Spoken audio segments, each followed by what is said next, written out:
चीर के बहा दूं लहू दुश्मन के सीने का, यही तो मजा है फौजी होकर जीने का। दोस्तों, जब हम अपनी आर्म फोर्सेस की बात करते हैं, जैसे कि Indian army, Indian air force, Indian navy, तो हमारा पूरा शरीर गर्व से भर जाता है और हम गर्वान्वित हो जाते हैं, क्योंकि यही लोग हैं जिन्होंने हमारे देश के लिए सर्वोच्च बलिदान दिया है और हमेशा के लिए अमर हो गए। लेकिन कुछ परिस्थितियां ऐसे आती हैं जब तन मन से मजबूत ये सोल्जर्स, हमारे सिपाही भी टूट जाते हैं, इनका मनोबल गिर जाता है। मेंटल प्रेशर और मेंटल ट्रॉमा के वजह से ये अपनी जान खुद ले लेते हैं, यानी कि सुसाइड कर लेते हैं। तो आइए जानते हैं आज के वीडियो में कि ऐसी कौन सी परिस्थितियां आ जाती हैं कि जो हमारे वीर सैनिक को भी अपनी जान खुद लेनी पड़ती है, और हमारा कर्तव्य क्या होना चाहिए इन लोगों के लिए।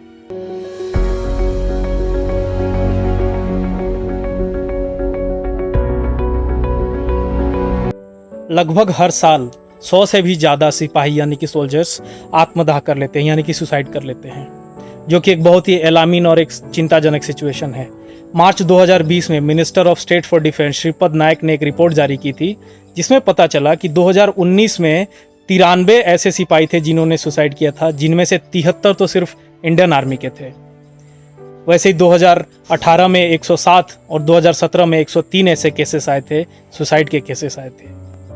अगर लगभग 10 साल का ट्रेंड्स देखें दोस्तों, 10 साल के डाटा देखें, तो ये सुसाइड रेट्स काफ़ी स्थिर रहा है। 2011 से 2018 तक की रिपोर्ट में 1000 से भी ज़्यादा सुसाइड केसेस आए हैं।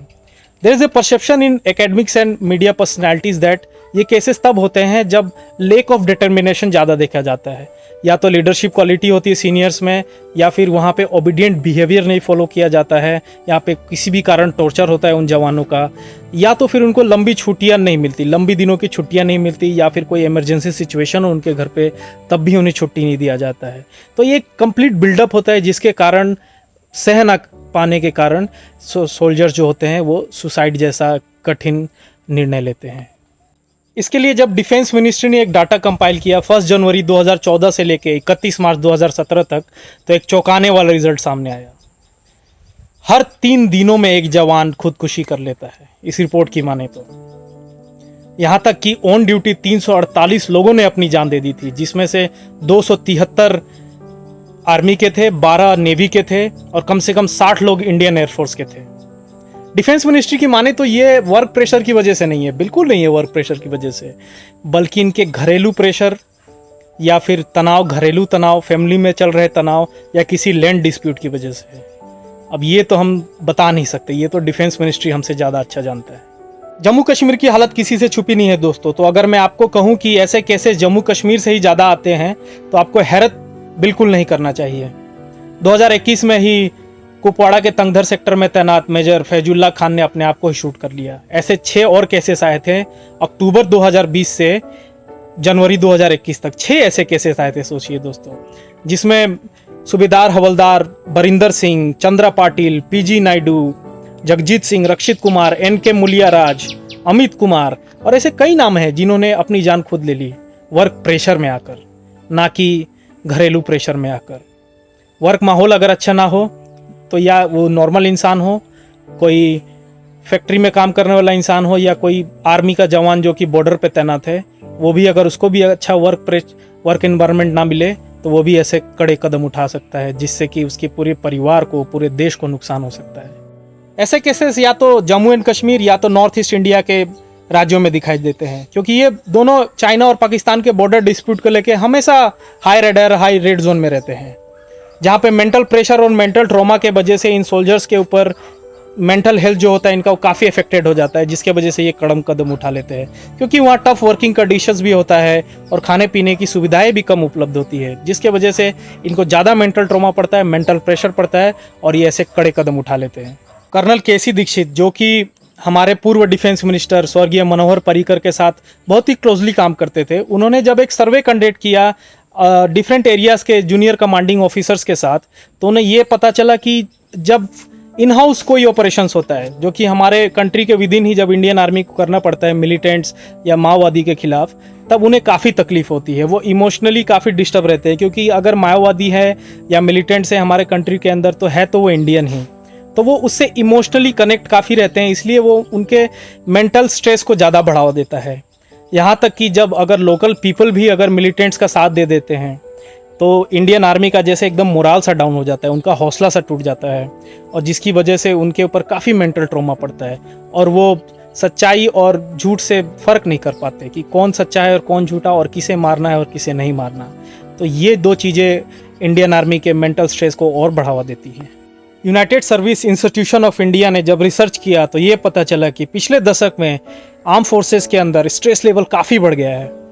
इसका कारण है कि वो काउंटर इंसर्जेंसी और काउंटर टेररिज्म में फ़र्क नहीं कर पाते, यानी कि किसको मारना है और किसको बचाना है ये वो फ़र्क नहीं कर पाते, क्योंकि जब लोकल पीपल भी मिलिटेंट्स या उग्रवादियों का साथ दे देते हैं तो इंडियन आर्मी का एकदम मोराल टूट सा जाता है, जैसे मैंने आपको बताया। So that's the main reason of their mental stress. वैसे आर्म फोर्सेस में मेंटल स्ट्रेस के कई कारण होते हैं। सबसे पहले तो मैंने आपको बताया जैसे कि बैड लीडरशिप या लीडरशिप क्वालिटी ना हो उनके सीनियर्स में, तो वो काफ़ी इम्पैक्ट डालते हैं जूनियर्स में, जो जूनियर पोस्ट में होते हैं आर्मी के। Second is overburden commitments. जब कमिटमेंट्स ज़्यादा हों और टाइम कम हो तो ये भी एक स्ट्रेस का काम करता है। फिर लेक ऑफ रिसोर्सेस, जब बड़ी कंट्रीज़ के साथ हमारी लड़ाई होती है तो कई चीज़ों में हम उनसे पीछे रहते हैं, और ये छुपाने वाली और किसी शर्म की बात नहीं है, क्योंकि वो काफ़ी टाइम से डेवलप्ड है हमसे। तो दैट्स वाई उन रिसोर्सेज की कमी से भी मेंटल स्ट्रेस आता है। फिर आता है आपका फ्रीक्वेंट ट्रांसफर्स एंड डिसलोकेशंस। अगर किसी इंसान अगर कहीं सेटल हो जाता है और उसका अचानक से ट्रांसफ़र कर दिया जाए बिना बताए या बिना प्रायर नोटिस के, तो ये भी एक मेंटल स्ट्रेस में आता है दोस्तों। फिर आता है लेक ऑफ प्रमोशंस और डिमोशंस भी ज़्यादा होने लगते हैं। जब कोई भी एक जब सेक्टर होता है या कोई एक ग्रुप होता है आर्मी और सोल्जर्स का, अगर वो सक्सेसफुल ना हो किसी मिशन में किसी भी कारण से, तो उनको काफ़ी मेंटल स्ट्रेस का सामना करना पड़ता है, काफ़ी सुनना पड़ता है उनके सीनियर से। So that's one of the other reason. Then you see leave is one of the most important factor I would guess, जो कि मेंटल स्ट्रेस को बढ़ावा देता है आर्म फोर्सेस में, क्योंकि जब उन्हें कुछ लीव्स उनको दिया जाता है कि आपको ये लीव्स मिलेंगी ज़रूर, लेकिन जब वो मिलता नहीं है और किसी इमरजेंसी सिचुएशन में भी उनको कहीं जाना होता है, घर जाना होता है, शादी होती है या कोई गुजर जाता है, तब भी उनको लीव ना मिलता है, ये भी मेंटल स्ट्रेस को बिल्कुल बढ़ावा देता है। 2012 में तब के डिफेंस मिनिस्टर ए के एंटोनी ने कहा था कि the main reasons for soldiers committing suicide are stress, personal problems and financial problems, जिसके लिए उन्होंने काफ़ी सारी काउंसलिंग, खाने और कपड़ों में बढ़ोतरी या medical allowance, marriage allowance, even leaves policies को भी रीएश्योर करके उन्हें बढ़ा दिया गया था। लेकिन मुझे तो नहीं लगता ऐसा हुआ था। अगर ऐसा हुआ होता और अगर ये प्रॉब्लम होता तो सोल्जर्स आज भी सुसाइड ना करते। तो या तो गवर्नमेंट को असली प्रॉब्लम समझ में चूक हो गई, या तो फिर उन्होंने अच्छे से इम्प्लीमेंट नहीं किया। 2018 में तब के minister of state for home affairs Kiren Rijiju ने भी यही सब 3-4 जो कारण मैंने बताया, ये बताया था कि इसी की वजह से सोल्जर्स सुसाइड कर रहे हैं, और उन्होंने आश्वासन दिया था कि ऐसी चीज़ों को हम रोकेंगे। उसके लिए उन्होंने 2 चीज़ें भी लाई, 2 प्रोजेक्ट्स भी लाए, सहयोग और मिलाप नाम के प्रोजेक्ट, और फिर सहायता हेल्पलाइन को भी लाया गया, मानसिक सहायता हेल्पलाइन को भी लाया गया इंडियन आर्मी और एयरफोर्स और नेवी के लिए, जिससे कि उनकी मानसिक संतुलन को बनाए रखा जाए और उन्हें योगा वगैरह प्रैक्टिस कराया जाए, नॉर्मल एक्सरसाइज और उनकी डाइट को भी अच्छा किया जाए। और ऐसा उन्होंने आश्वासन दिया कि हम इन चीज़ों को ज़रूर से ज़रूर इनका स्थिर करेंगे, इनकी मानसिक स्थिति स्थिर करेंगे सोल्जर्स की। बट मुझे तो नहीं लगता कि ऐसा हुआ, क्योंकि अगर 2011 से 2019 की स्टेट्स देखें हम, तो लगभग 1100 सोल्जर्स ने आत्महत्या की है या सुसाइड किया है। तो या तो गवर्नमेंट अपना काम इम्प्लीमेंट ठीक से नहीं कर पा रही, या फिर उनके प्रोजेक्ट में दम ही नहीं था। बात असली ये है दोस्तों, गवर्नमेंट सोल्जर्स के पर्सनल लाइफ को ब्लेम करती रहती है कि ये इसलिए कदम उठाते हैं क्योंकि इनकी पर्सनल लाइफ में प्रॉब्लम चल रहा है, इनकी फैमिली में प्रॉब्लम चल रहा है, इनके घर पे लैंड डिस्प्यूट का प्रॉब्लम चल रहा है, लेकिन वो असली चीज़ को पकड़ ही नहीं पा रही।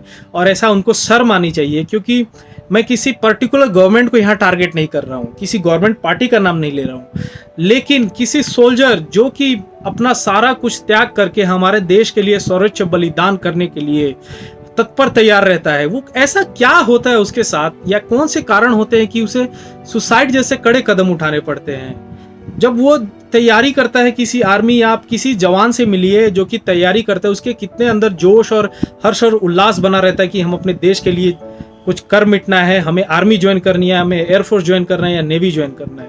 लेकिन ऐसा क्या हो जाता है कि गवर्नमेंट असली चीज़ को पकड़ नहीं पा रही है कि ये लोग सुसाइड क्यों कर रहे हैं। इनका घर का प्रॉब्लम नहीं है, ये हमारे देश की व्यवस्था का प्रॉब्लम है। हमारे देश की सरकार हमारे इंडियन आर्मी या इंडियन नेवी या इंडियन एयरफोर्स के सोल्जर्स के लिए कुछ खास कर नहीं पा रही है। सच्चाई ये है। अब आते हैं असली बात पर कि हमारा कर्तव्य क्या बनता है हमारे देश के आर्म फोर्सेस की तरफ। दोस्तों, social media is very powerful thing. अगर हम वहाँ पे अपनी बात उठाएं कि जो ये सुसाइड्स हो रहे हैं या आत्महत्या कर रहे हैं सोल्जर्स, इसका मेन कारण गवर्नमेंट को पकड़ना बहुत ज़्यादा ज़रूरी है। इस पर इम्फेसिस करें, यहाँ पे ज़्यादा जोर लगाएं हम लोग, तो हो सकता है गवर्नमेंट की आंखें खुल जाए और जो हमारे आर्म फोर्सेस को ऐसी चीज़ें देखने को ना मिले और उनके परिवार को ऐसी चीज़ों को सहना ना पड़े। और ज़्यादा से ज़्यादा हम इंडियन आर्मी अगर हमारे एरिया में पोस्टेड है तो क्यों ना हम उनका सपोर्ट करें, ना कि क्योंकि जितने भी अर्थक्वेक्स आते हैं या कोई नेचुरल डिजास्टर आता है तो सबसे पहले हमें इंडियन आर्मी बचाती है और उसके बदले में हम क्या करते हैं, हम उनके ऊपर पत्थर फेंकते हैं, उनकी गाड़ियों को जला देते हैं, उनके हथियार छीन लेते हैं, उनके ऊपर फायरिंग करते हैं।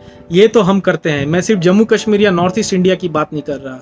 हमारे देश के हर एक राज्य में ऐसे लोग हैं जो अभी भी इंडियन आर्मी के लोगों को रिस्पेक्ट नहीं करते। तो मैं ये चाहता हूं कि आप अंदर से उनके लिए रिस्पेक्ट लाएं।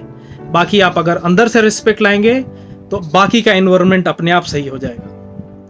अगर गवर्नमेंट कुछ नहीं कर पा रही तो हम करते हैं। हम क्यों ना इंडियन आर्मी को सपोर्ट करें या इंडियन एयरफोर्स को सपोर्ट करें, इंडियन नेवी को आगे लेके जाएं, अच्छे अच्छे लोग उसमें भर्ती हों और हमारे देश को आगे ले जाएं। क्योंकि अगर हमारे आर्म फोर्सेस ही स्ट्रॉन्ग नहीं होंगे तो हमारे पड़ोसी देश जो कि हमेशा हमारे अंदर कमियां ढूंढते रहते हैं, वो एक ना एक दिन हमारे ऊपर कब्जा जरूर कर लेंगे। तो एक ही सहारा है दोस्तों, एक ही रास्ता है, do support your arm forces. हमारे आसपास जितने भी सिपाही हैं उनके लिए आप जितना भी मदद कर सकते हैं करिए। मिलते हैं अगले वीडियो में। जय हिंद।